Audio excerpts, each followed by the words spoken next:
আসসালামু আলাইকুম প্রিয় বন্ধুরা, এটি হচ্ছে বাদলা রোগ। এই যে এই গরুটির বাদলা রোগ হয়েছে। ভাই সাহেব, এটার বয়স কত? প্রায় 11 মাস। 11 মাস। তো বাদলা রোগ হলে সাধারণত 2 বছরের নিচে যে গরুগুলা এইগুলা টিকে না, অনেক সময় মারা যায়, বেশিরভাগই মারা যায়। তো এই গরুটা টিকার কারণ হলো সঠিক সময়ে চিকিৎসা হয়েছে আর ভাই সাহেবের ভাগ্য ভালো। এর জন্য এটা কতদিন হয়েছে এই রোগে আক্রমণ হয়েছে? এটা প্রায় মাস হয়ে গেছে কি? 1 মাস হয়ে গেছে।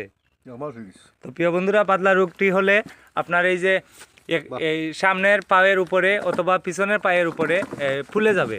ফুলে যাওয়ার পর এই জায়গাটা সঙ্গে সঙ্গে পচে যাবে। তো আপনাদের যাদের গরু আছে আপনারা একটি কাজ করে রাখবেন, আপনারা বাদলা রোগ আসার আগেই টিকাটা দিয়ে রাখবেন। এই টিকাটা আপনার চামড়ার নিচে প্রত্যেকটা গরুকে 5 সিসি করে দিতে হয়।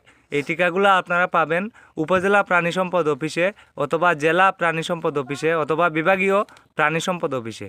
তো যাদের গরু আছে কৃষক ভাইয়েরা, আপনারা খুবই সতর্ক থাকবেন, কারণ একটি গরু আপনার অনেক টাকার মাল সম্পদ।